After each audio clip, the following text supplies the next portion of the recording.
getting emails and all that. And I'm just so grateful that you're all here to join us. And it's not raining? And it's not raining. Yeah, we are so lucky. We are so lucky because it's going to rain every single other day, I think, for the rest of the year. Sorry.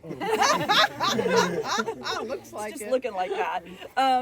Anyways, we are just so grateful to be a part of this community and to have the support and partnership of Redwood Conservancy and the Whale Tail Grant to make sure that we keep these programs going. We can keep giving these classes and expose the community to the diversity and wonder that we have out here in our parks.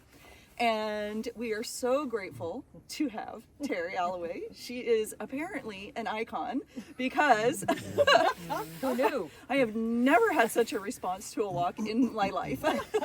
So we are just very grateful to have you here. Goddess. Huh? Goddess. Oh, okay. Wow. I'm the doyenne of dirt. Yes, exactly. Yes. And if any of your friends, tell you, gosh, I'm so sad I didn't get to go on the hike, don't worry, we will do another one. Yeah, right. It was really great because she's a goddess. May we use that in your description next time? And she has brought some wonderful team members. I'm super horrible with names, so she will probably introduce them. And they are going to help because this is a larger group. And we want to make sure that everybody can hear and get all the information that there is to be had today. And Sandra, has more to say. I do, thank you. So I'm with Tolowa doing Stewards, which is a little nonprofit association. So is Rahadra. Should have said that. And we have been stewarding this coast for 22 years. And we could really use a little attention right now and help. So I am sure that all of us who live here or live in this area, part of the reason we're here is because there's so much protected public land, more than 80% in the county, right? Is that why we're here? Yeah? For many reasons. So, Tolowa Dune State Park, where we're going today, and the Lake Roll Wildlife Area. Tolowa Dunes has no staff. We support them. We pick up trash. We remove invasives. We do things like this, which is free because of Redwood Park's Conservancy funding and state parks. So if you want to step up, if you're not already stepping up to help these public lands, I would suggest joining Redwood Parks Conservancy, become a member. It's a small thing. Their brochures are over there. And we are looking more immediately for volunteers. So if you've signed the sheet, you may get some emails about volunteer opportunities. Or talk to me today.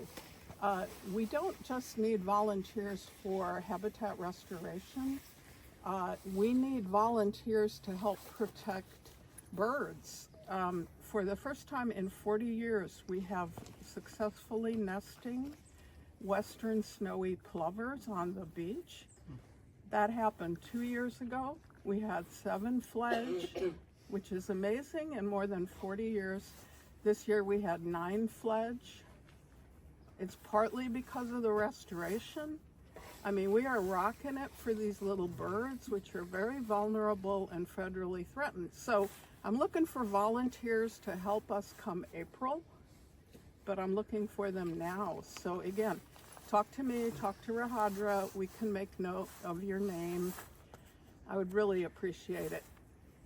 Facebook page is also good. And I think the only other thing, which I'm sure Terry's going to bring up, is mushrooming ethics. And you're going to talk about that. Yeah, I am. Okay. And safety. Right. For the mushrooms as well as the people.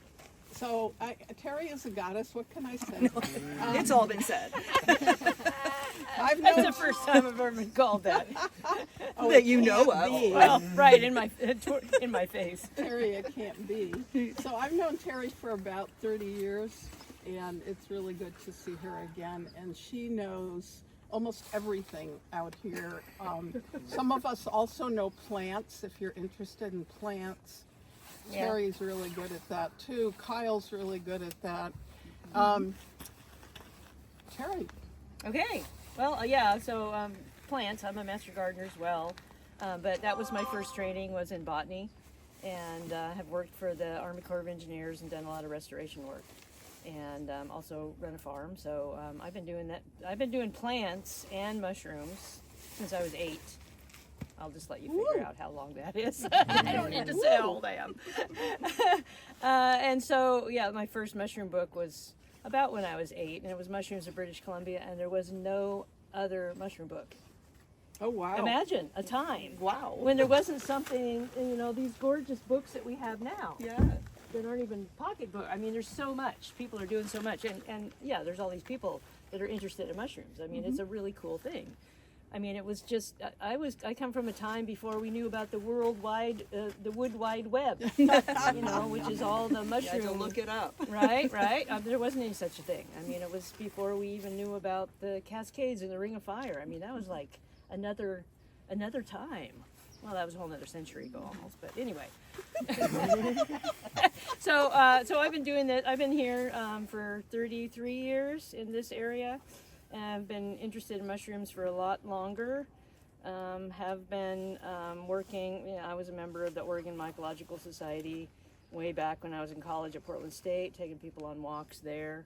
And every place I've gone, there's been a marvelous array of mushrooms. But the cool thing is, with the first mushroom book that came out was David Aurora's Mushrooms Demystified. And that was like the Bible. Well, it isn't anymore, really. It's a difficult book to use. There are easier books. However, when I moved here, it was like I was where that book was written for. It was kind of like coming down to mushroom heaven. The diversity of mushrooms and a lot of other things, bees, plants. We have some really interesting stuff in Del Mar County and in the surrounding area. We're still a hot spot for a lot of native bees, and they're in decline the rest of the world and the U.S., and we're still a hot spot for a lot of them. So same with mushrooms, and they're still discovering them, and that's why the books have gotten so big, because there's so many people out here looking. So just a word about ethics of any kind of harvesting. I'm also a wild plant harvester and grower. The ethics, the general ethics are never take the first one, never take the last one, and never take more than 10%. Or thereabouts. I think better 5% because there's such a huge interest. Don't go clean something out. It's really not going to hurt the mushroom, but it's not fair to the rest of the people who use public lands. Terry, And- I think they've done studies in Europe of how overpicking has caused mushroom decline. Well, so there's it's not totally black and white. So some mushrooms doesn't make any difference. Some mushrooms are mycorrhizal with the trees, so as long as the trees are still there, they keep producing. Other mushrooms are not, and then there's mushrooms that are mycorrhizal, but they also need the duff. So like when I first moved here, matsutake was big. It was very, very expensive. You could make a living harvesting matsutake, and you could smell it. Walking around on these beach trails, you could smell the matsutake. That smell is gone now because the matsutake is gone.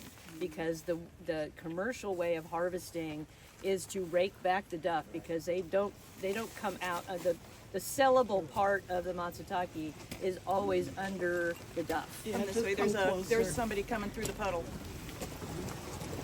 And so they call them mushrooms. It's just a hump that has a mushroom under it. And there are other mushrooms that are like that. So commercially, people rake, and then they don't put the duff back. And the duff is what makes the mushroom grow. And so it's been almost extirpated from this area, which means it's very difficult to find here. There's other places. And then the bottom dropped out of the market, which actually might be a good thing, because most of that went to Japan, and they wanted the little buttons that hadn't expanded. I mean, it tastes just as good, but it apparently doesn't ship very well.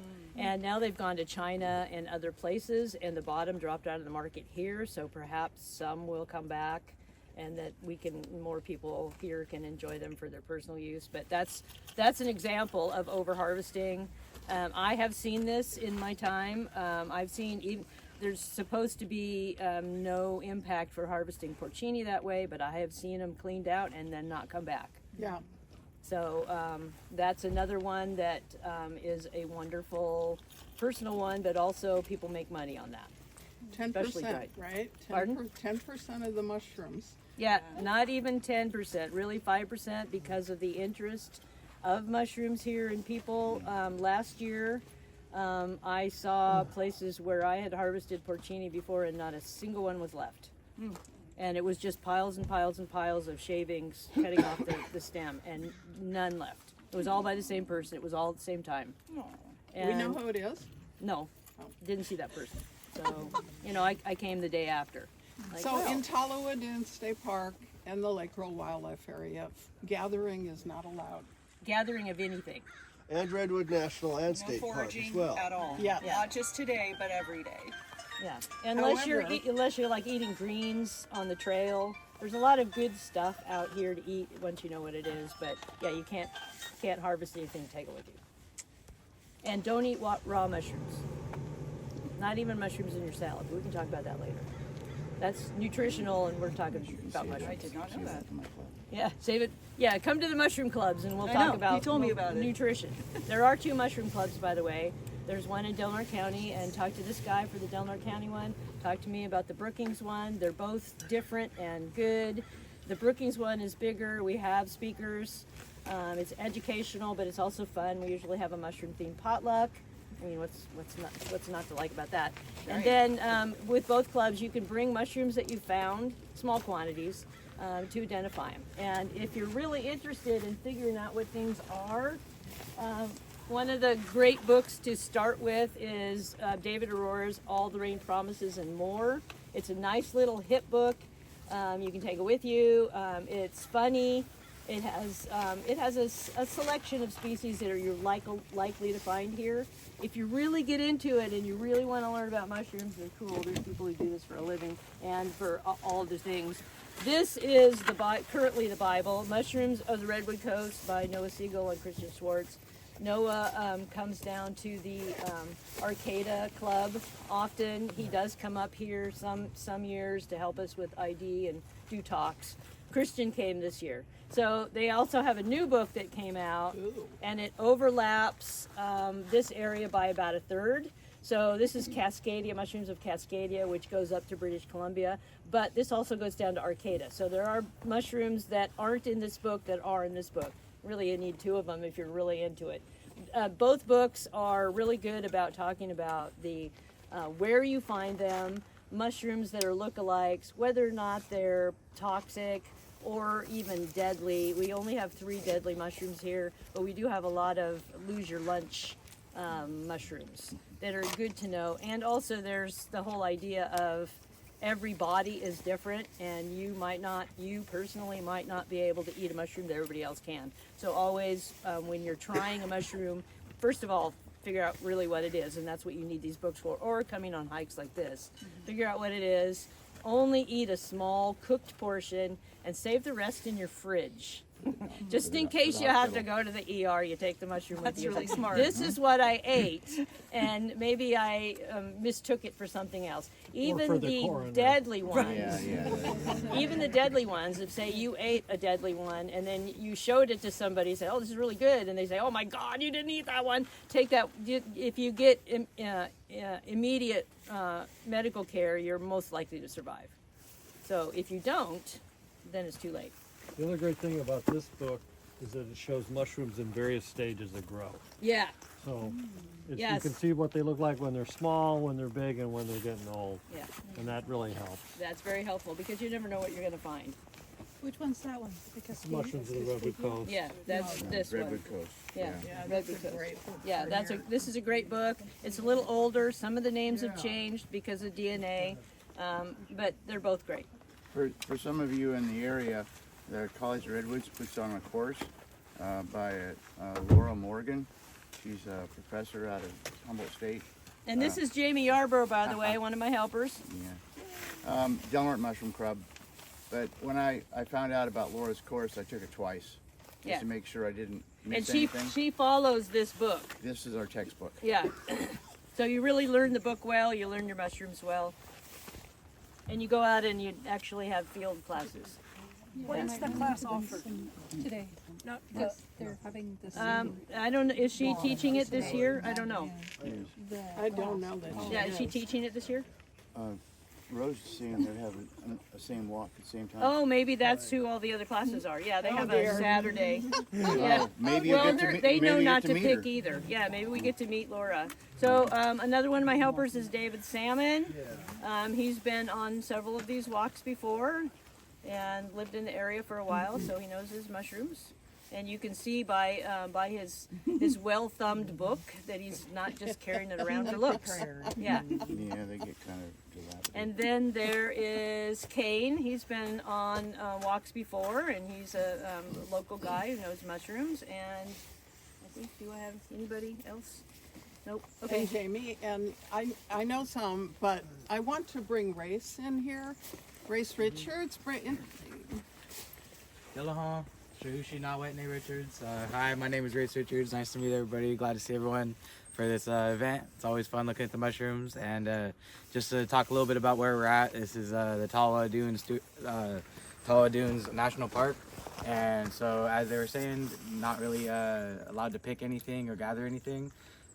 Me as a tribal member or any Tolowa Nation tribal member is allowed to pick in the state parks. And I think that applies to some other ones, but I know this one has a special exception. But this is actually a very important place to me. Just a little bit over there, out by Lake Earl, is Yontaket, which is also the second biggest massacre in, and that's Marceline. Marceline. Hi, Marceline. She had to join in. Hey. But it's Yontaket, which is the second biggest massacre in American history. And it's also the center of the world for the Tolowa people.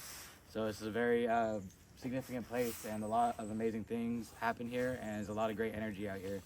So I'm really happy to see everybody, and I welcome you to Tolowa Dene territory. Thank you. Yeah.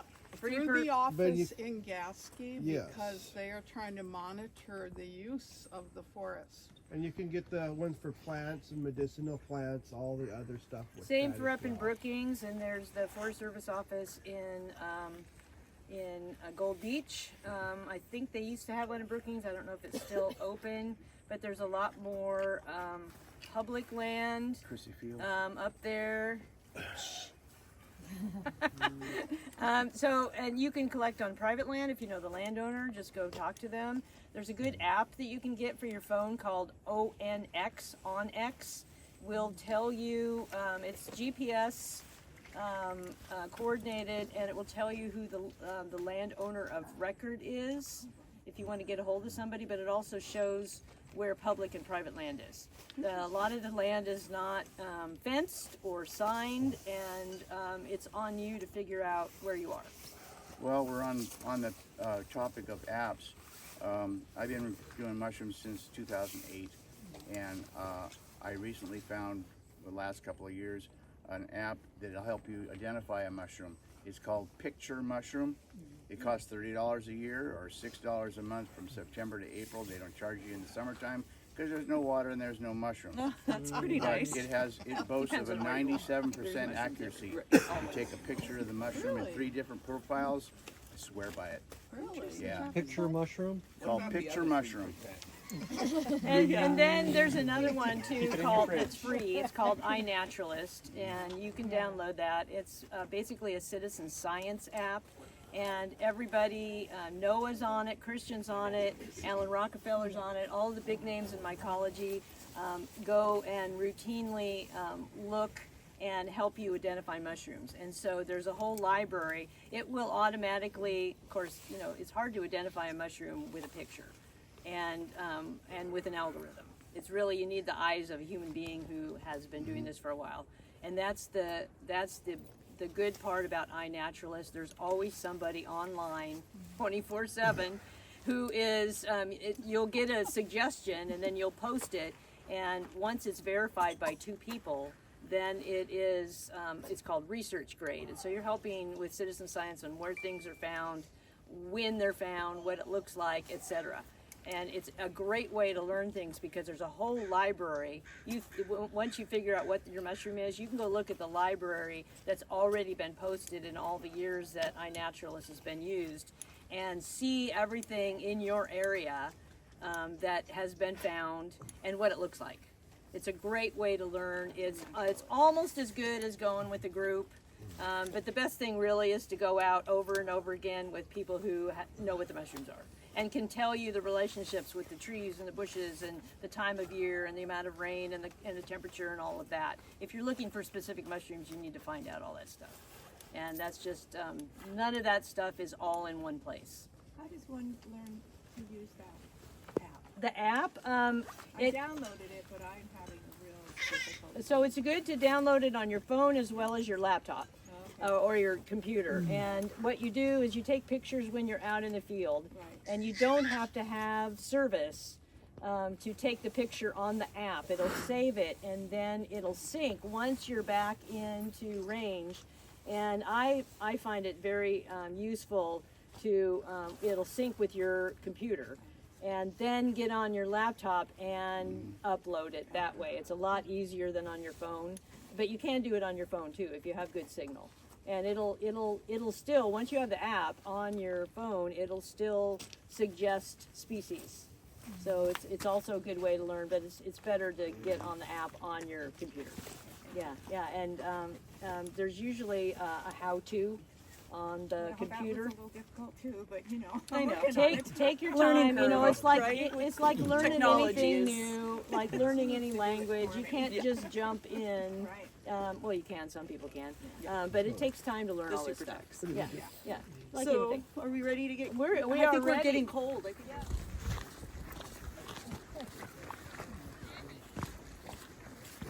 Yeah, we have a waxy cap. This is a waxy cap, also called lacterius, and the reason is because, well, they're green and they're yellow, and And that's a staining.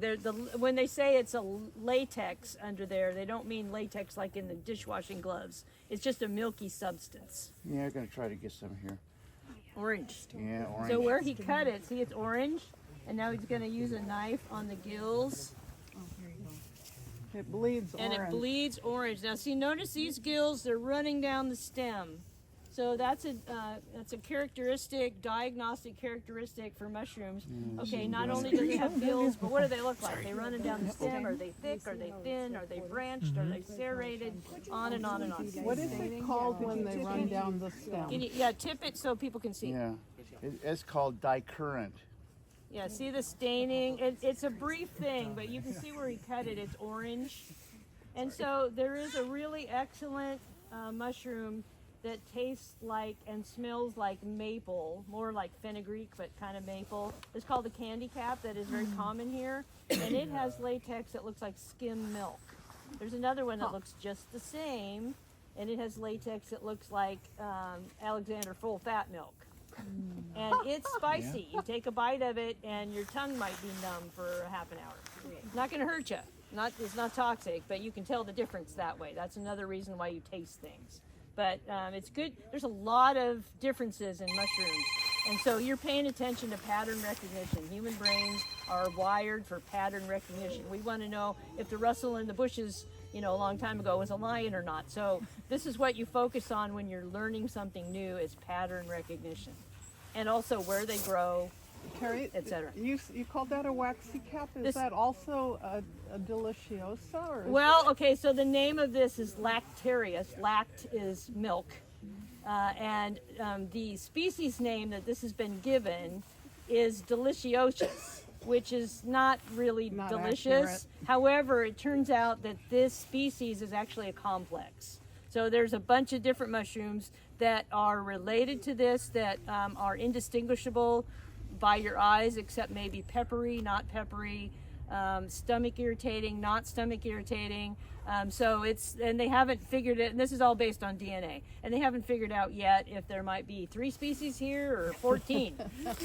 Yeah. So anyway, so you can see it's turned even greener. So this was picked, and this is the beautiful. latex. So it turned green on top, but it's got a red latex underneath when you cut it. So it's very diagnostic. There isn't any other group of mushrooms that look like this.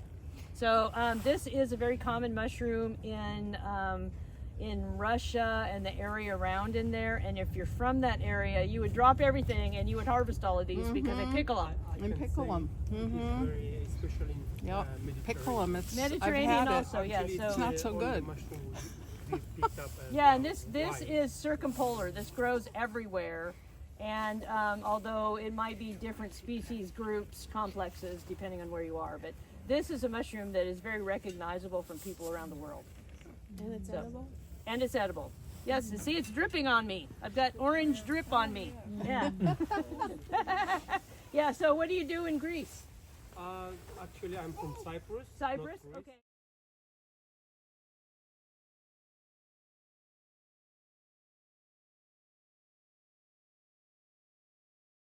They have a flatter cap and maybe a little bit of a ruffle around the edge.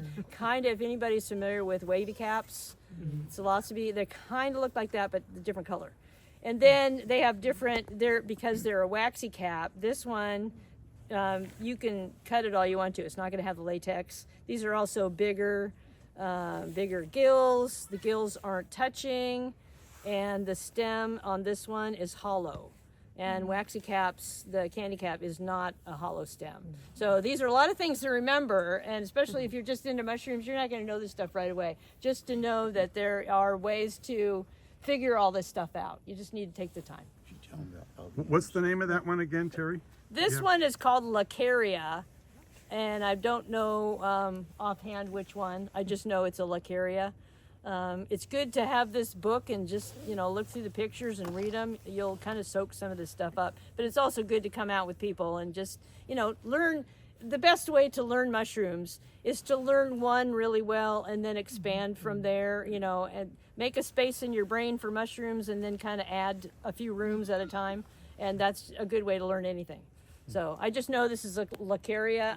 It's not toxic, but it cooks down to like nothing.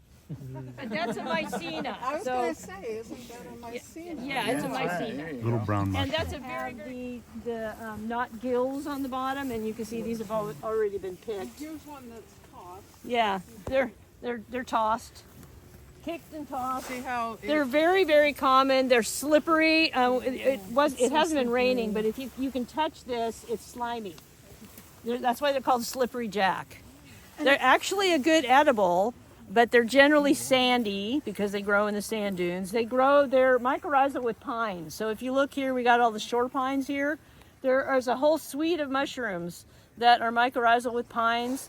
There's a different group that are mycorrhizal with spruce, with fir, with the different trees. Learn your trees, learn your plants, and you'll be able to, all of a sudden you can go out and find mushrooms. Once you see those trees, and the older the trees and the more undisturbed the ecology, the more likely you're going to find the mushrooms that are associated with those trees. So mycorrhizal means that the white thready things that this mushroom comes from. This is kind of like, this is analogous to an apple. The tree is underground. That's the mycorrhiza. That's the white webby stuff.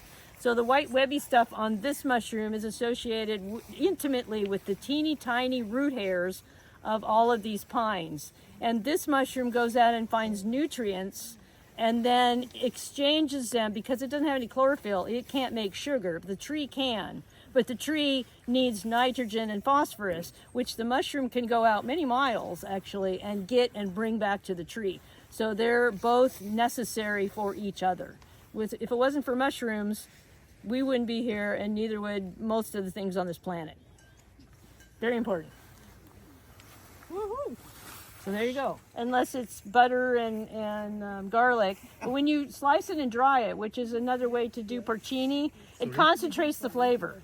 And it's actually a pretty good one. And if you dry it in a smoker, it's even better. No kidding. Yeah. So it was for years, tossed out like, oh, it's a slippery jack. Who cares? And there are other mushrooms that look like slippery jacks that are toxic. Again, you need to look at what it looks like underneath. Does it bruise? Is it some of them have red pores and they bruise blue? Those are the ones to stay away from. There are ones that brew without the red pores that are okay. This one doesn't do anything. It kind of faintly is blue. But and it's another species complex, but there are no toxic mushrooms in this particular species complex. And straight. These ones are more contorted. The needles are the same. The cones are the same. And the name is almost the same. So this is a variety. They're different varieties of the same tree. Yeah. And what's the name again of the tree? This is shore pine. Pinus contortus.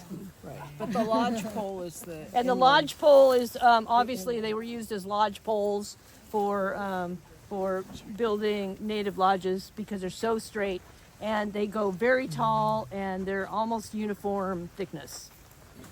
The berries are. Connect. To make pemmican. Oh wow. Yeah, so you mix that with meat and dry it, and it's a food that you can keep in your pocket and sustain you. Oh, you found one. Yeah. There's the lobster. These See, are you know it's right here with this one. Those are gone. Those are gone. It's really slimy. You don't eat rotten food. No. Just because it's a mushroom, you know, you're not going to eat stuff that's decayed in the back of your fridge either. So, you know, so you can see it's pretty squishy, but that color, there's nothing else with that color. Not only are these inedible, but if they get to be like in this stage, you can scrape this color off. You can almost scrape it off with your fingernail, but you scrape it off and it can be used in dyeing fabric. Yeah, there's a lot of, that's another aspect of mushrooms is there are mushrooms that are used for dyeing. And we have some exquisite dyeing mushrooms in this area. So if you do any kind of fabric dyeing, it depends on the mordant, what color you get, but and the pH. But there's this is a good one. That's it.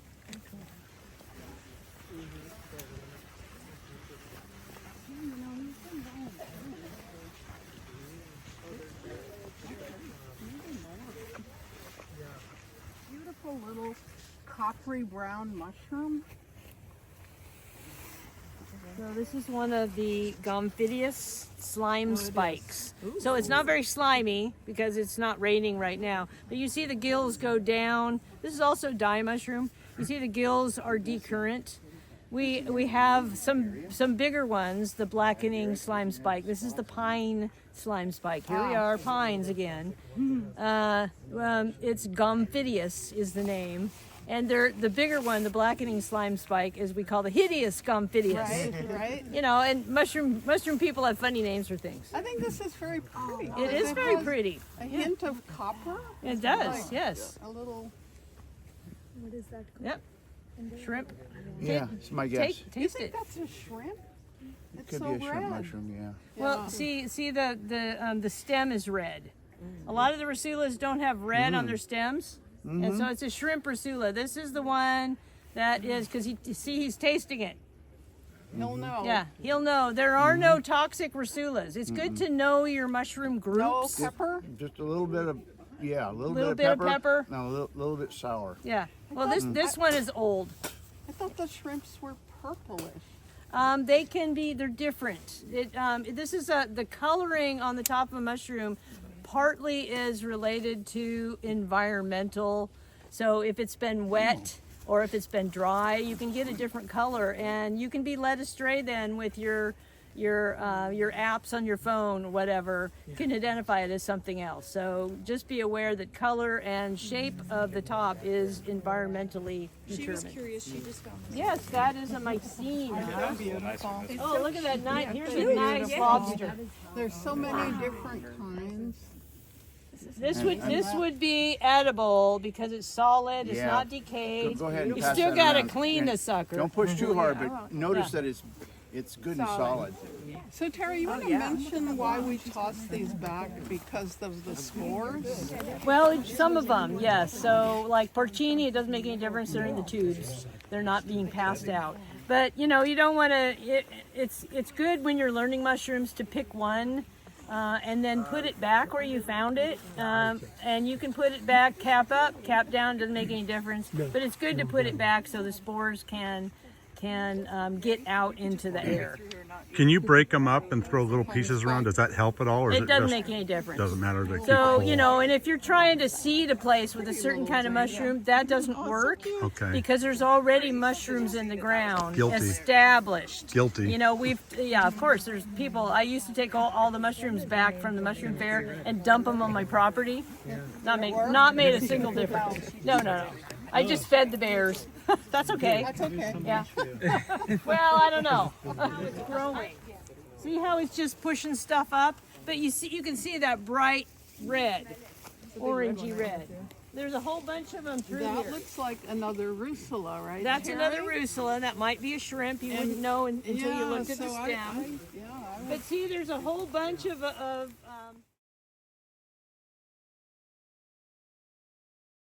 it's both a fungus and a algae together.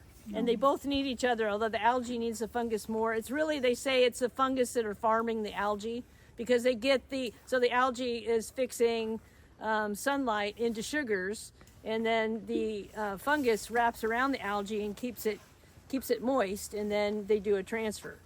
So yeah, so we like the lichens, and there's some lichens, not this one, there's some lichens that also have a blue-green algae, a cyanobacteria that fixes nitrogen. So when they fall onto the ground, they're fertilizing the tree underneath.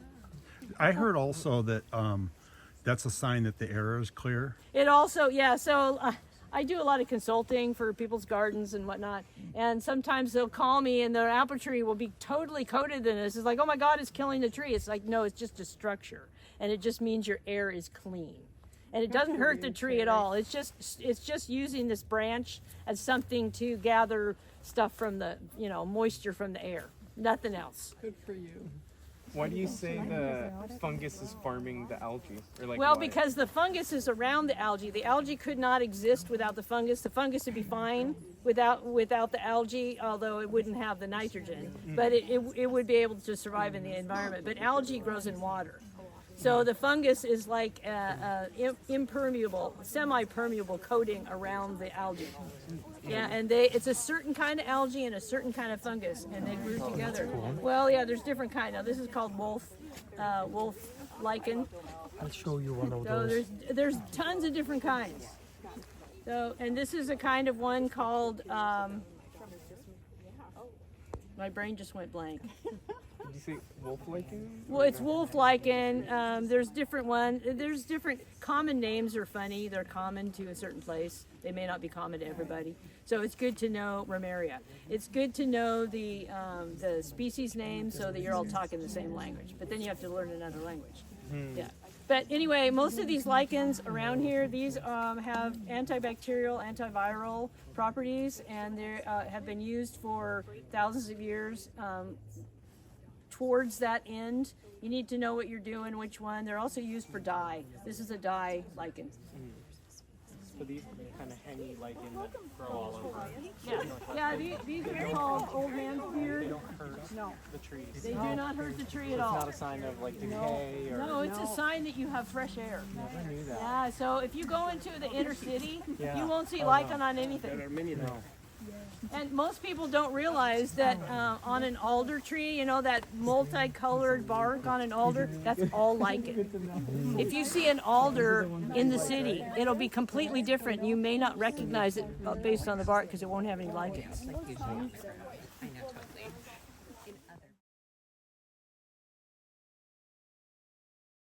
There's a kind of a mushroom that only grows on the cones of conifers. And there's a different one that grows on the different kinds of conifers. Is it edible? Yeah. You'd have to have like a pound of these to get a teaspoon. Yeah. As far as I know, it is unknown. I don't think anybody's ever. Yeah, aren't these cute? You want to pass them around? Yeah, they only grow on the cones. There's some mushrooms that only grow on leaves. That's so wild. Yeah. That's so fun. Yeah, it's like.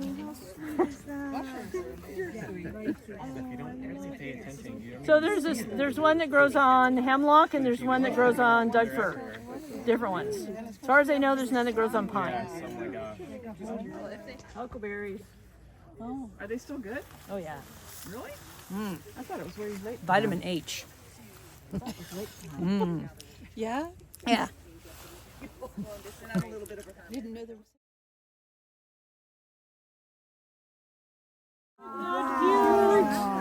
And this lichen here, this is actually called, this is pulmonaria. Beautiful. And it kind of resembles lung tissue. So it's been used for years in support of the lung. Turns out not really. But it's one of the nitrogen fixing lichens. And then all that gorgeous moss. Isn't that just like the best little... What does this look like? Yeah, and that's a little, probably a mycena. There's a ton of little mycenas. It's one of those LBMs. Oh, it's so. Isn't that cute? Yeah. Oh, it's precious. Terry, how can we learn our mycenas? Is it impossible? There's a lot of mycologists who just call them mycena species because there's a lot of lookalikes. A lot of the characteristics that distinguish all the mycenas are microscopic. So you need a microscope to look at the spores. So cute. Yeah, but otherwise you could just call it a The thing on the mycena. cone. Yeah, the little thing on the cone. Yeah, isn't this the prettiest thing? Are there certain mycena that you could tell just by what it's growing off of, or? Not what it's growing off of, but there are a couple. There's one called the bleeding mycena, and it has a bleeding latex. But it's obviously not a lactarius. It's a mycena.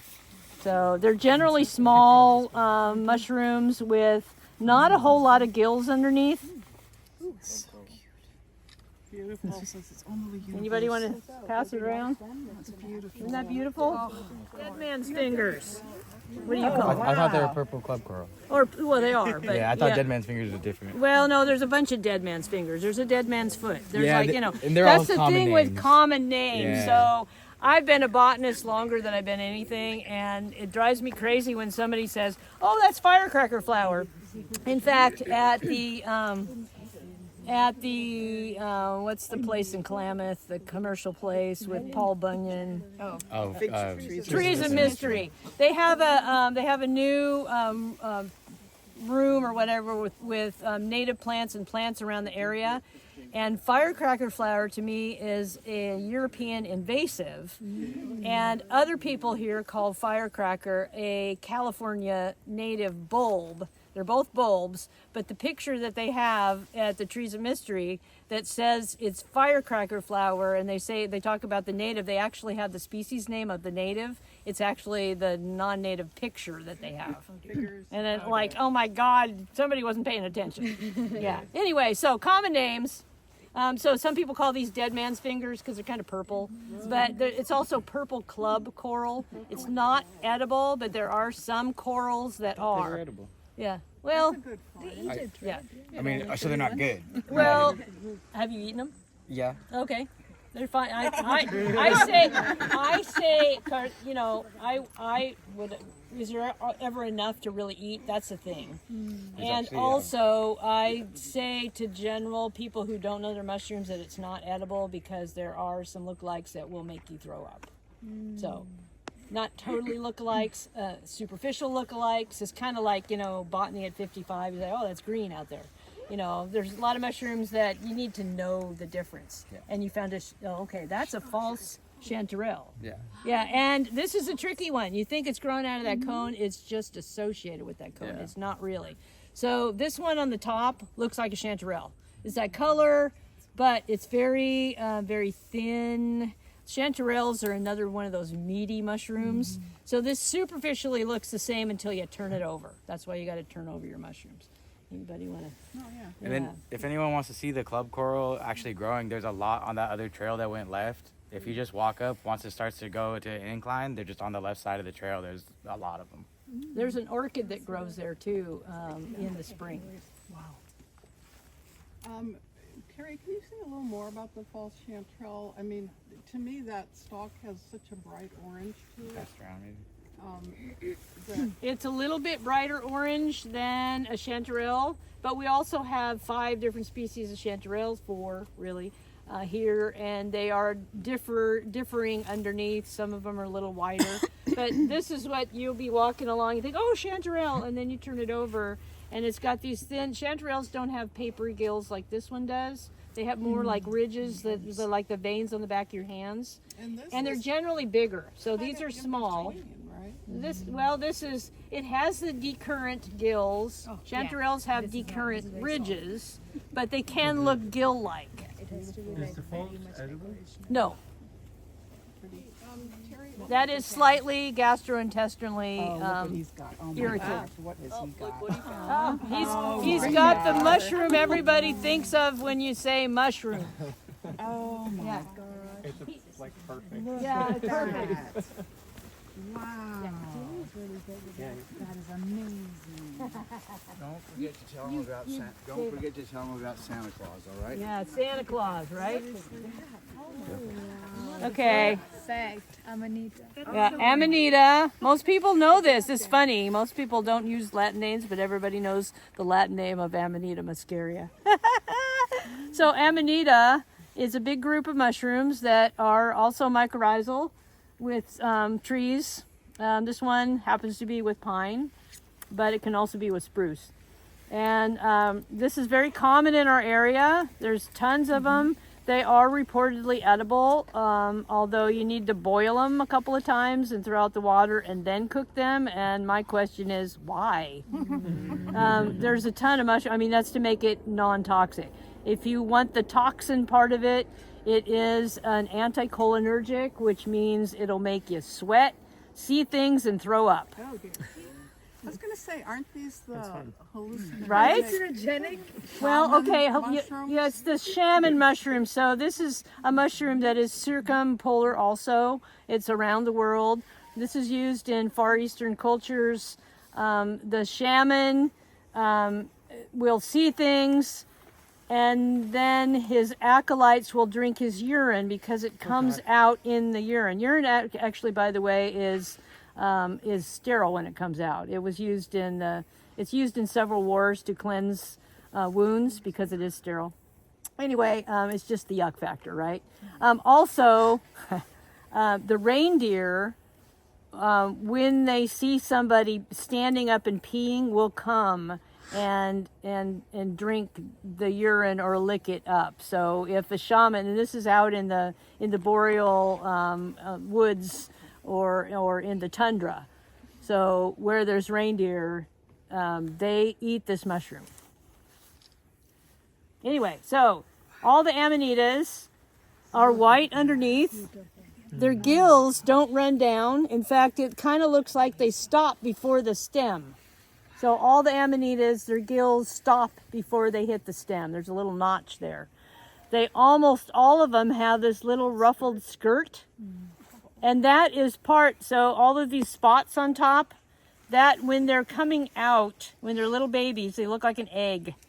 And this is all curved down and covered with this. This is the leftover that covered the top. And these spots are the leftover that covered the top. Now it's diagnostic. There are some edible amanitas. It's diagnostic on whether or not there's a big patch or a bunch of little ones. All the little ones, they are toxic. There actually are some deadly mushrooms in this group. So if you're going to eat amanitas, you better know all of them before you eat them. And don't rely on somebody else to identify for them. You need to do the work to learn the amanitas if you're going to eat them. Not a beginner mushroom.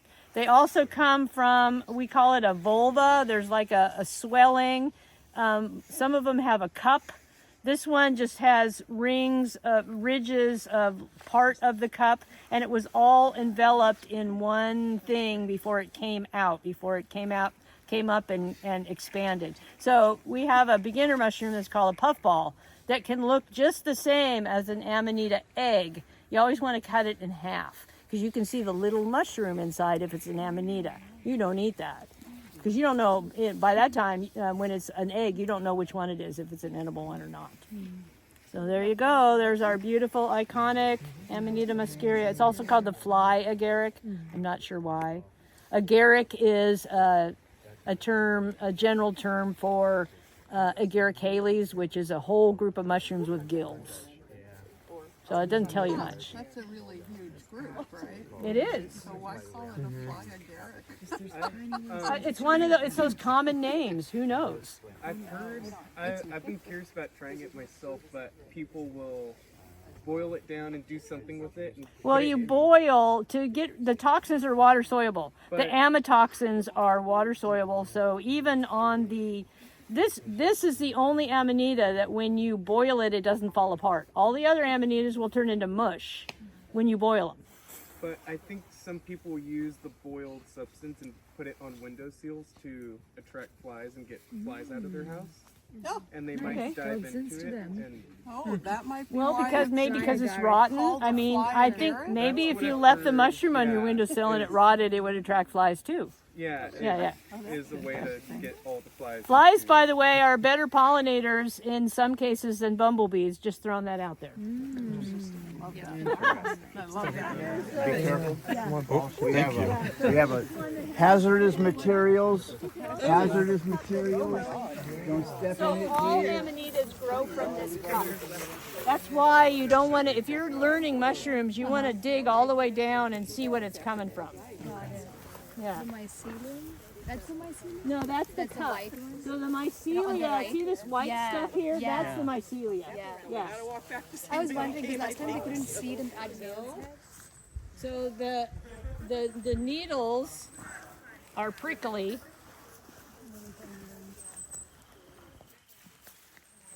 They're like a bottle brush. They're white underneath and they're prickly at the end. Yeah, there's no other tree like that. And then the bark kind of looks like a series of potato chips. I mean, there's little ridges, but you can spot them from afar. It just looks like a bunch of potato chips all the way up. So that's a spruce there, and that back behind it is a Doug fir. So you can see the bark is completely different. There's mushrooms that are, there's more mushrooms associated with spruce and pine than any other trees that we have here. Except for madrone, but we don't have madrone down there. So, and especially a big old tree like this is bound to have interesting mushrooms around. Old huckleberries also have certain mushrooms that grow with them, although not here on the coast. Gone. This is very old. Oops, falling apart, porcini. We also call boletes. We all, yeah, we call the ones with the tubes underneath, we call those boletes. Oh, wow.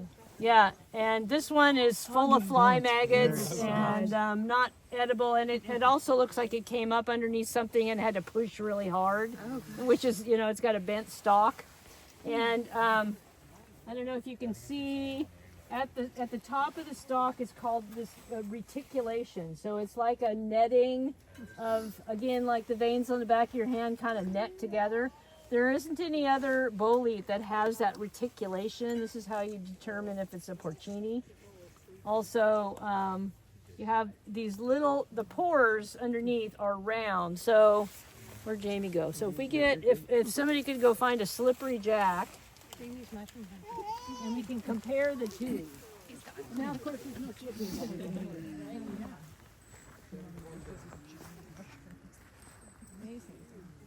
And if you turn it upside down, you can see that there are also pores, but they're angular.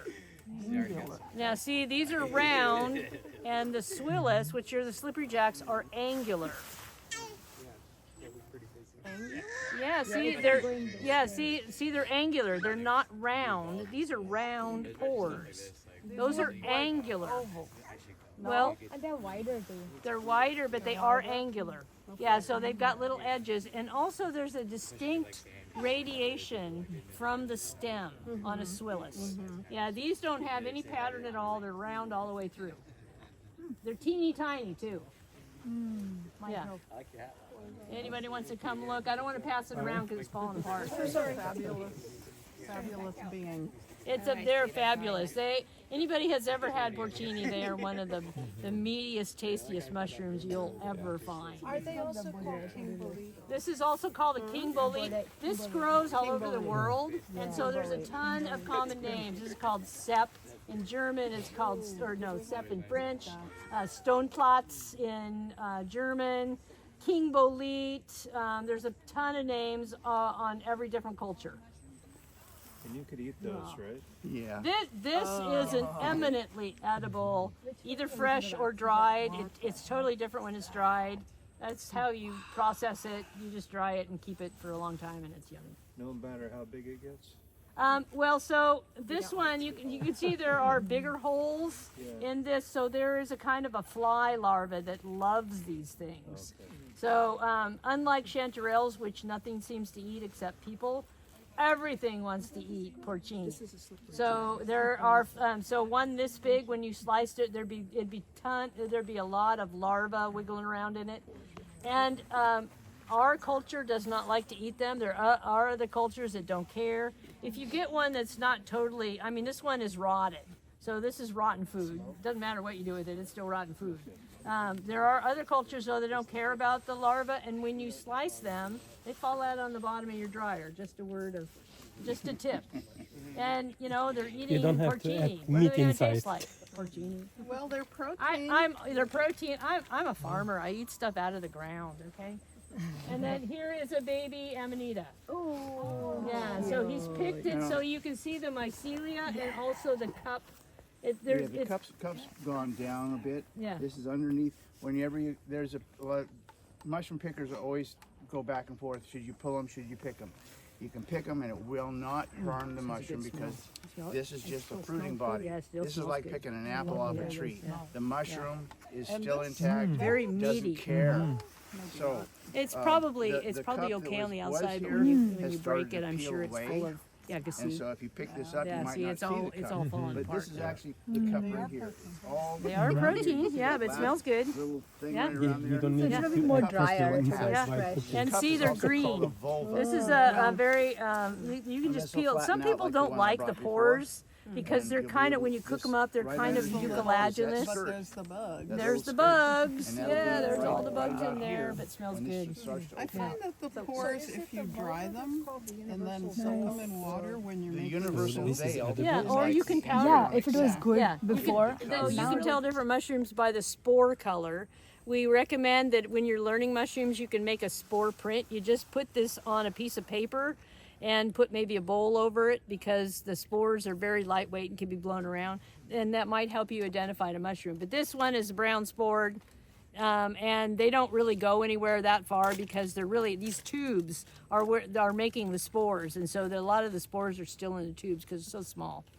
So the spores, you put that on black paper. Is that how you can tell some of You them? can actually, some of them you don't know if it's going to be white or dark spored, so I do half and half. You can do a piece of black construction paper and a piece of white paper, half and half, and put the cap on the middle of it, and then you'll see which color you get. Okay, and a black light doesn't ever being used. There actually, some mushrooms are really, really cool under black lights. Bye-bye, thanks for coming. Good to meet you. Bye-bye. Bye. Yeah, so there's some cool mushrooms that really glow differently under black light. Wow. Yeah, they can be here year round. Associated with pine. With pine, fir, and spruce. These are, what do you call that when somebody doesn't have any preference for anything? They just like non-denominational. There we go. That's the best one I've ever heard. And what's the name of that again? This is a Rusula, white underneath, chalky. See how it just fell apart? White underneath, different colors on the top, and various colors on the top depending on environmental, how dry it is. If they're in shade. Mushrooms, by the way, in the sun can fix vitamin D. The only thing that is non-animal that you can get vitamin D from. If you put your mushrooms after you pick them in the sun, they'll have a higher amount of vitamin D. They'll have actually enough vitamin D that you don't need to take a supplement unless you're already deficient. That's pretty cool. Yeah. Good to know. And when you say associated, Yeah, eat mushrooms in the winter. Eat mushrooms all the time, and actually you should be eating mushrooms every day. are you saying We'll talk about the nutrition. So, seafood.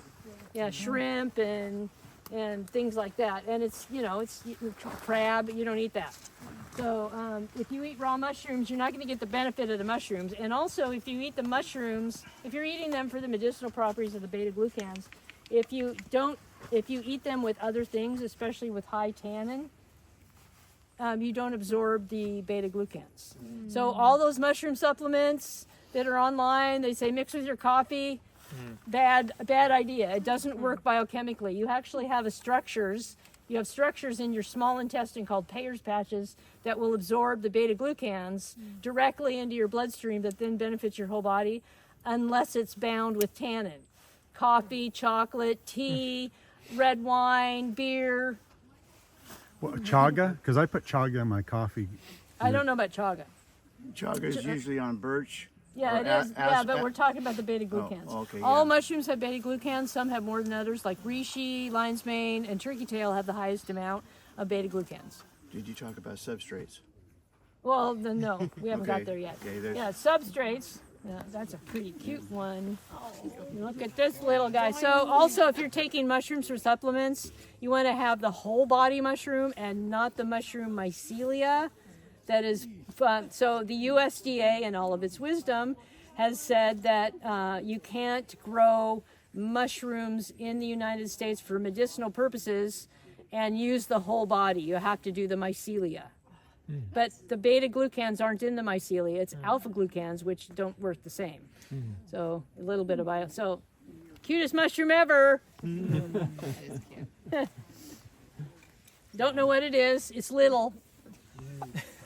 But it's growing on wood. So that's another distinguishing characteristic of whether a mushroom is growing on wood, on the ground, on a tree, on a bush, on something. That also helps you discern what kind of mushroom it is. So is that cute or what? All right, go back there with your friend. Yeah. Is that a conch? I think so. Might be. No, it's just a broken branch. Look at the top. Yeah. Looks just the Chanterelle. same as that other one we saw, but it's a meaty mushroom. And those things are not, they're not gills, they're thicker. Yeah. And they can get very big. Oh yeah. They're one of the best mushrooms. You can find them in the grocery store. They are all harvested. Nobody's figured out how to grow them yet. And there's white ones also, right? There are white ones. They're generally higher elevation, but there are some in Delaware County if you just know where to look. They're not very common. There's 3 different orange mushrooms like this, and there's one that comes in the early August, and it's called the fog drip mushroom. It's also called the rainbow mushroom because it's various colors of orange and pink and white. They're beautiful. And those are the ones that taste most like apricots. Yeah, this one is still a good, that's the Formosa, that's the Pacific Chanterelle, still a yummy mushroom. And the rainbow ones are often higher elevation? No, they're earlier. So they are here, and they're generally before the rain starts. So they're called the fog drip mushroom. So wherever it's drippy and moist in the summer is where you look. Slimy little guy. You are so slimy. You are so slimy. A slime spike. Oh. They're very slimy. And also a spy. So these are edible. This is called a sweetbread. There's one right here. This is the slime spike with the slime on it. Look at that. I could barely even pick this thing. It was so slimy. Oh wow. And so this one, this is the slime is like the white stuff on the Amanita. So this is completely enclosed in slime when it's coming out. So that is its skirt, so to speak. And Terry thought that was cool. What was the other spike that we saw earlier? That was a pine spike. So Pine this is another slime spike. I'm not sure which one. But you can see the slime is a little bit dark. That's the color of the spores. So when this expands, it'll be dark spored. This is another edible mushroom called sweetbread. It has, it doesn't smell like sweetbread. It has a smell that's called farinaceous. So it's kind of like old flour that might have larvae in it or whatever. But apparently people eat this, and it's a white mushroom with gills that run down the stem. And it's got white spores, and it's just basically white, and it's very common around here. So if you want to pass it around and give it a sniff. Terry, is it hard to confuse that sweetbread with something else? Is it easy or hard? No, there isn't anything else that has white spores with running down the stem gills. And that smell. Smells odd. Yeah, it smells farinaceous. Smells maybe like flour. Like maybe. rotten flour. Yeah, like rancid flour. I don't know. Why would you want to eat a mushroom that smells like rancid flour? I don't know. Why would you want it? I mean, you can eat slime spikes too. And Have you? No, I'm picky. Yeah. I like porcini. Obviously try to identify mushrooms for people, and I like people to try to cook with them and find out what they're like. I also try to encourage people to grow mushroom kits. And I am right now on a bent where I would like to get people to appreciate the mushroom for its natural beauty and take pictures of them and frame them for their own walls, or maybe there might be a competition in my club where I might be giving out some prizes. Just a thought. Hint, hint. Yeah. Amy, hold on. I didn't get your photo, Okay. and I wanted to. Medicinal value, they're very difficult to get your compounds out of. And what was the name of that one again? This one is Philodon atratus. And there's a bunch of them, and they're all dye mushrooms. Gonna remember that? You gonna remember that name? We're gonna have a test. No, we're not. Is it velvet? Is that Sileria? No, that's not Zalaria. That's purple coral. Purple coral. Yeah. We lost them. Oh, they went home. They had to go home. Now we have some purple coral up here, Dead man fingers. or dead man's fingers. I see Yeah. tiny ones. So many of them. Where are you looking? Right here. Called Purple Oh, there. Club Coral. See, it's right in front of you. Yeah, that's why you can't see it. Purple coral. Purple Club Coral. 517. Well, anything purple. And it is edible.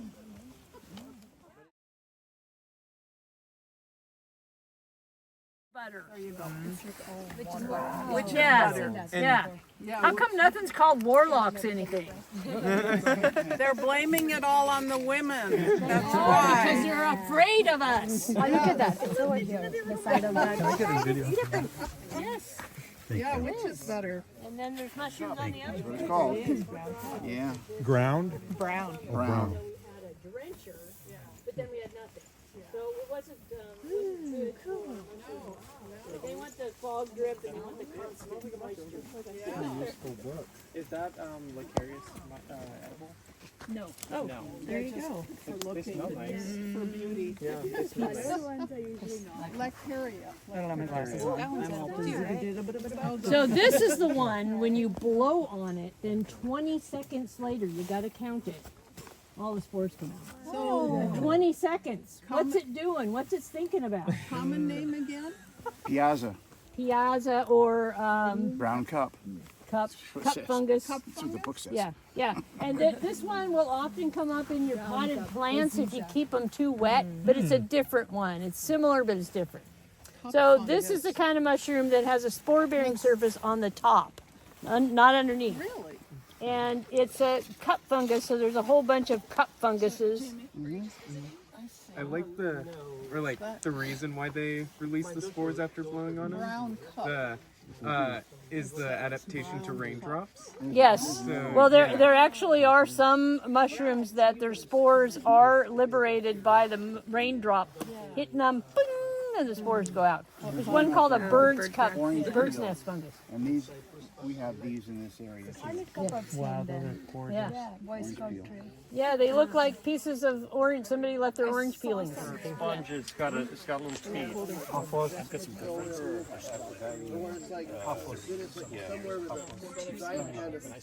And what's that called? A hedgehog? The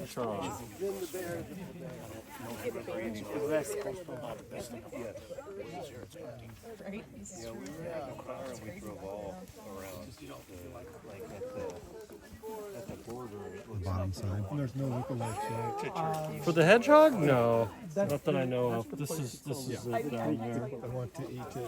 Yes. It's a queen bolete because the base is more robust, more bulbous. Now Terry will probably argue with me, but I'm pretty sure that's, yeah. And then what's the one down below you said? Elfin saddle. Elfin saddle. So imagine an elf needing to ride a very tiny horse. Yeah, and that would be the saddle. Oh, there you go. There's also they call it a false morel. But this is black and white stock. That's okay. But if it's brown and any kind of shaded color, it could be toxic. So this is edible. That is edible. Whoa, I didn't know that. Yeah. But not choice or not choice. I wouldn't say that they have a lot of flavor. Bugs are just starting to find him. They're usually in groups. They're wood rotters.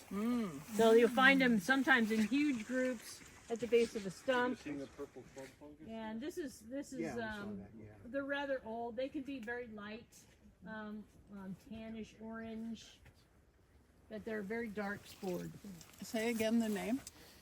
They changed it. What is it, Jamie? Good gravy, I don't know. Yeah, so it's unfortunate when you start to learn your mushrooms when you're 8, because then they go ahead and change them 3 or 4 times, and they do the same thing with birds.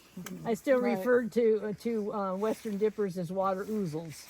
I like that name better. People anyway. use that name. Yeah, ouzel. Yeah. And those are non-edible, you said? They're not. Yeah, these are toxic. These they're not. They won't kill you, but they'll upset your stomach. Actually, a very pretty restoration area here. I didn't even know it was a restoration area, so I want to hear more about it because I don't know the details. Okay. Yeah. Let's go up in there. Okay, let's go up in there. Of restoration, the only restoration that's happened in this park is removal of invasive plants. And we have removed invasive plants in here. This is actually one of our locations as Tolowa Stewards. But I think both Terry and I really love this ravine. And here I thought when I was first in the county 30 odd years ago that I had discovered something that nobody else knew about.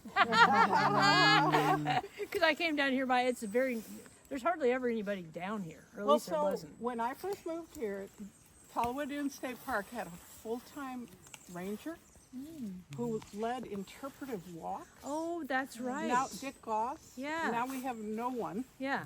Except Tolowa Stewards. So he brought us here, Terry. Okay. And he showed us this amazing ravine. And then there's something called the Living Bridge, where you can cross the creek on a tree. Nice. That's alive. And unless you're like me, unless you're somebody like me who falls over I off had the one trees. person fall. I had one person fall. I used to do a lot of backpacking, and I would just take off my boots. But the 'Cause I was Living gonna fall in the Bridge, creek I have a anyway. photo of the Living Bridge in my bathroom. That's how much I love it in here. It's a very large photo. And so in terms of recovery or restoration, to me, Tolowa State Park is all about recovery, because they log the hell out of the coastal lands, and then they put cows everywhere, like here, everywhere. And there's an old cow fencing fence post just up the hill here, old redwood post. You find them in the most remote areas of the park, because the cows, it was a cattle ranch. So it was a cattle ranch about 55 years ago. And it was acquired by the state in the late 70s because they found these lands and these wetlands here to be very important on a statewide basis. And nothing was done but to let nature return. So is this all logged also? Everything was logged. I think some of these Sitka spruce trees Are still the were not have were been the logged. original? Yeah. Yeah. But, you know, Sitka spruce is a very cool tree. Because all these alders are about 50, 70 years old. You can tell that, and alders are a successional pioneer tree that come in after land disruption. So you see a bunch of them in this clearing here. Also, we were talking about the licorice fern. That's these ferns that are growing on the moss. That is a very high carbohydrate, very strongly licorice. The roots are. Sweet. Yeah, they're very sweet. How Don't big eat a is this bunch park? of them though, because they're also they'll also move your bowels. And then, you know, the larger trees are the recovering Sitka spruce forest. Yeah. Which, you know, in 50 more years, this is going to be really amazing. These things can get massive when they're older. Even a 300-year-old tree can be like 4 people holding hands around, you know, stretching out how big they are. And they generally will get, as they get older, they get more and more ferns around their base. We say they have a skirt. The old ladies of the forest have skirts. So most people don't come in here, but you know, because The trail isn't signed. Well, you wouldn't know it was here. I would walk by because a it and state never park know. ranger originally brought us here, I feel okay showing this to people because I think it's so amazing It is and different. amazing, yeah. And I have seen otter in that creek. Yeah. So this creek, Like, this creek flows out of the Big Dune complex. So the Big Dune is one of our restoration sites that feeds the rainwater down And that's into the other trail Dead to Dead Lake. down Yeah. into Dead Lake, and then Dead Lake drains into Sweetwater Creek. And Sweetwater Creek goes out to the ocean, and you've probably been there, right? Yeah. And be careful when you go there in the summer and spring now, because we have nesting western snowy plovers there. So we have red huckleberry growing right here. There's a lot of stuff that's come in. There's elderberry, red huckleberry. There wouldn't be any blue huckleberry down here in the swampy areas. They're up further alongside the trail. There's a lot of interesting and useful plants, useful for humans and other things. So was the restoration that took place here removal of invasive It was plants, just apparently removal of invasive species, and then they let the things come in. That's what I didn't know, is because you can tell that things aren't that old, although there's a couple of older spruce that are obviously older than the time frame she was talking about. Is poison oak considered invasive? No, it's a native and very good support to birds. The berries are very nutritional, and they're something that's in the winter when there's not a whole lot else for the birds to eat. and the berries are cute. And the berries are cute. There we go. There's a false turkey tail, false false chanterelle. chanterelle, Yeah, and a hedgehog. and a hedgehog, And then we got Ganoderma, some kind something. It's one of the shelf mushrooms. It's a polypore, kind of woody. Although there's a couple of woody mushrooms that are periodically edible. There's some perennial mushrooms that put on new growth. One's called chicken of the woods. Yeah. Latiporus. That is edible, and mostly because of the texture. It just tastes like a mushroom, but it is kind of stringy, like chicken or pulled pork.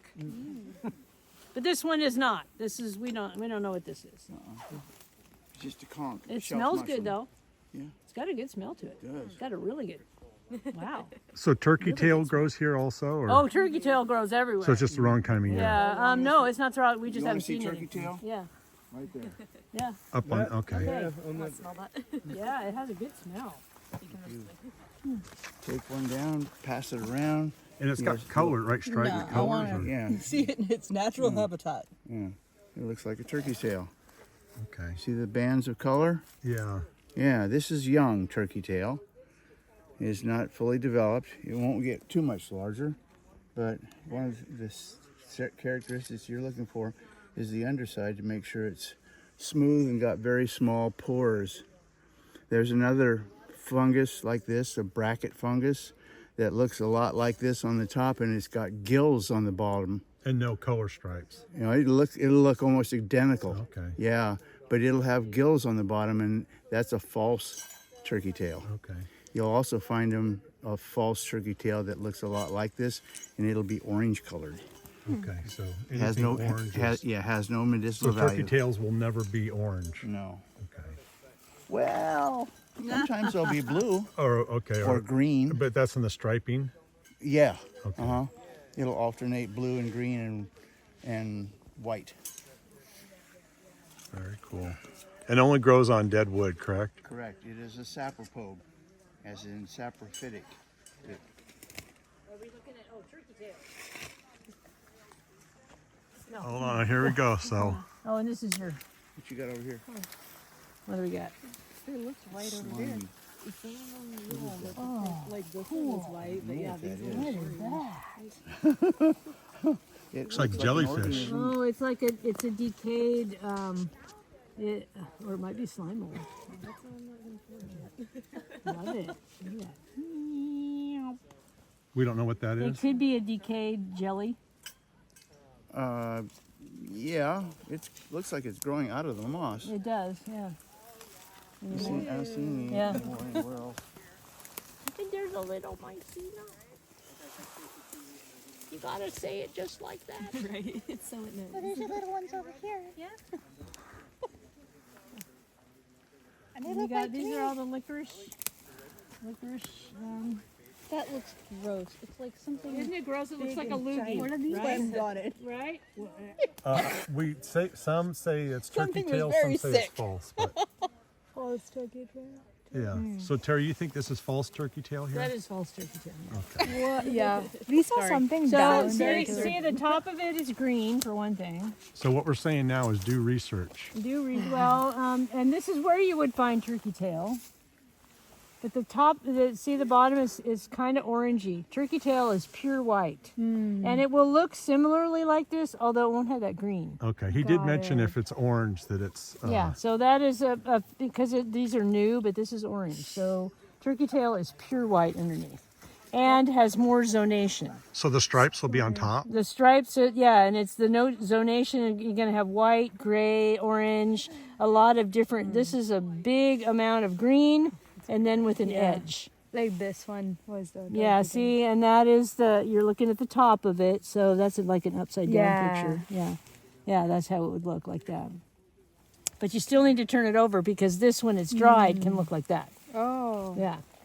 Terry, it's up 98.6 for 24 hours to get their pollinators in there. It's like, how did that evolve? Why is it 98.6? That's crazy. Isn't that weird? Do you know what animal is most likely to take over the planet after man is gone? I read this in MIT Cockroaches. Science Daily. No. Are you ready? Octopus.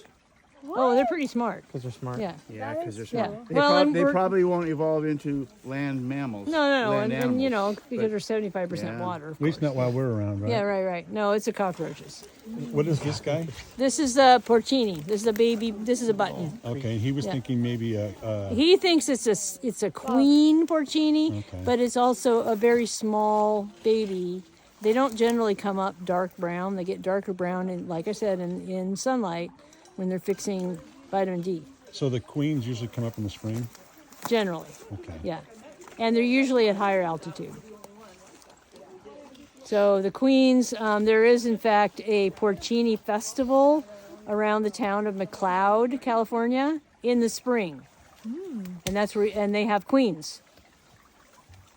Japanese grocery stores. Not like that. These are a little hairier, but they're still eminently edible. And you eat So the this- new growth, right? You eat the fiddlehead before it's opened up. That looks like a So snail. this will die back, unlike the sword fern. So this is a perennial. This is a deciduous fern, and it will die back. What are you doing? Oh, ick! Yeah, Ick. tastes very good. No, it doesn't taste. Nah. Give it to Mikey. He'll eat No, anything. and they need to be cooked anyway. So they're a little bit mucilaginous, but they when you cook them, they taste like a combination of artichoke and asparagus. Ooh, yeah. Yeah, they're super good. With the fiddleheads. The fiddleheads, and you can actually grow the ostrich fern that is the fiddlehead that you get in the stores. It's super easy to grow. Yeah. Ferns are also a sign there's water, right? Oh yeah, water. Yeah, if water you're gonna grow table. fern, you better have irrigation. High water. Because in our area, these grow naturally. These will grow on the north side of your house if you just let them, because it's moist there all throughout the summer. And the bigger they get, the more fibrous, the more the roots go out, and they can handle not getting any water in the summer. But if you want to grow the ostrich fern for food, it needs to be regularly watered. Pretty nice, right? 65 years of recovery. Awesome. Yeah. It's awesome. How many acres is this? Do you know this park? Of course, the first thing they If you combine, which I do, the Lake Rural Wildlife Area land with the Tolowa Dune State Park, because they're all, nobody knows the difference. No, and there's no sign that It's says. about 12,000 acres now. Wow, that's great.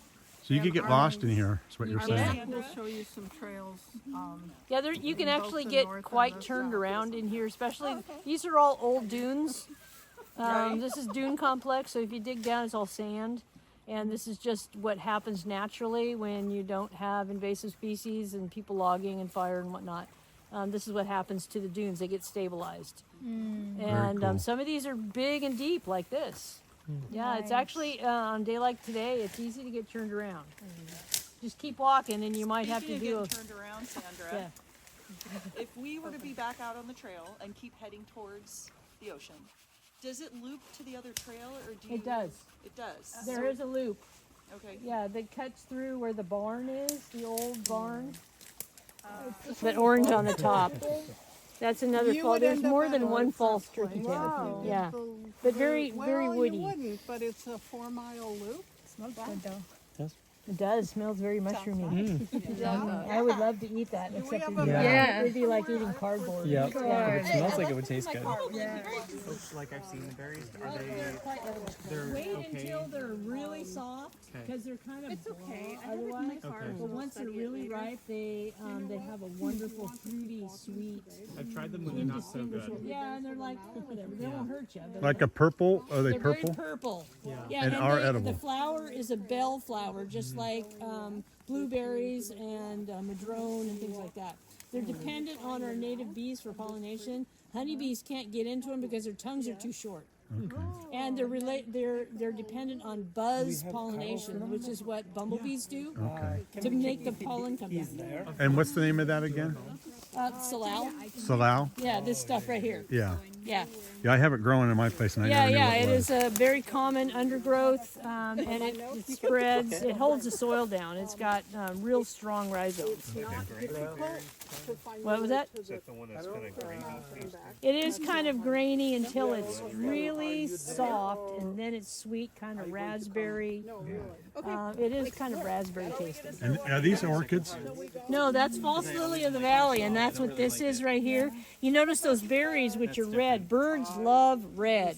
When you see red berries that are still there, it's like, not even the birds are eating. They're very toxic. Please tell me you could eat skunk cabbage. You can. See you there. Yes. Oh, I got it. Yeah. It grows where it's wet all the time. That's it right up there, And right? I think you eat you can eat the root, I think, and you can eat the fresh bud. But when it's open, it's too tough. It was actually traditionally used for basketry and also for spoons, because because it's so big, and like this part here would make a good spoon. Because it's very fleshy and tough. So you can scoop your elk stew with that. And then what about But horsetail? it smells terrible. Why would you want to eat that? Yeah. Oh, because Yeah. I have a ton of it. Well, I got yeah. the big Jurassic ones in the Yeah. backyard. What about horsetail? Horsetail is full of silica, so it's also called pot scrubber. Okay. And there's really nothing else to use for it. It's actually, if you're going to chop it, if it's like in the way, it's super good for a pathway because it doesn't break down right away. Yeah. And not a whole lot of things like silica. Same for bamboo leaves. You got a bunch of bamboo. You want stuff not to grow in your pathway, put either redwood bark or redwood needles or bamboo leaves. They'll be around for a couple of years and not much will grow through them because of the silica. Cedar also, right? Cedar, redwood, things that have that tannin. It's very toxic to a lot of plants. If you notice underneath a big old redwood, there's not a whole lot growing. That's why, and that's not just because of the shade. Okay. Yeah, like velvet. And what's that called again? Philodon atratus. It's a dye mushroom. What is this then? That's the sweet bread. That's the one that smells like rotten flour. That's supposed to be edible. Oh, we have a wonderful It does smell like slug flour. here. It kind of smells like when you're making sourdough starter. Kinda. Oh little yeah. Yep, wet flour. Oh, slug. Big slug. Yeah, that is the slug. If you see these slugs in your garden, do not kill them. They do not eat plants. Really? They eat dead stuff. Nice. They want them in your garden, but if you have a lot of slugs and you put slug bait out, you will also kill Yeah. these. So no more beer in my garden, is that what you're saying? Yeah, they'll drown themselves in Yeah. the beer. Yeah, no. Why are you putting? You should be drinking the beer. Because I want to eat. Yeah, if I don't Use if I don't copper. use- Copper. Copper. You can get copper mesh in a roll that's used for rodent protection. You can stuff it in the cracks of your house, and they won't chew through it because of the electrical potential when you chew on it. It's like yeah. If you've ever chewed on aluminum foil and you have fillings and you like feel like you just bit into a live wire, it's the same thing with copper. But copper doesn't break down as fast as aluminum does here in the salt. And you can buy then a roll of netting, like 100 feet of netting. It's copper net. You can wrap it around your plants. You can wrap it around your pots, and snails and slugs will not cross it. You can also get copper flashing, but that's super expensive. What about pennies? Pennies don't have copper in them anymore. Yeah. Yeah. Interesting. 82, I think, was early 80s. I Yeah, think. early 80s. Yeah. I saw my neighbor doing that and I wondered. It's like, what is, he doesn't care about money anymore? What is happening? Yeah, right. Yeah, no, it's like you can also there's like a sticky tape that you can get that you can like put on pots, but the sticky doesn't last. Yeah. And it's very, very thin and it breaks apart at the base of the stem, and they tunnel up inside, or they come in through the pores. So you don't, you think, oh, what a great mushroom, you take it home and it's full of little wiggly things. So if you were to cook it with the larva, would it be gross, or would you not really even notice? You wouldn't even notice because it's a dark mushroom. Yeah. And if you put it in something, you would like feel like pieces. They're little white larvae. Yeah. You're not going to notice. Sure. And it's a cultural thing. So there's other cultures that they're looking at you like, what is wrong with you? Well, so I noticed when I put it in a black cast iron pan, I see the little white wormy things in my pan. Oh. Oh well, they get As cooked. long as they don't hurt you. Terry, this is a bolete. Some rice or And they don't have something. a Yeah, bad this is a flavor. porcini. They don't have That is the, no. Eat them. Well, they probably taste like Eat 'em. porcini. As long as I know that they're edible, I'll eat 'em.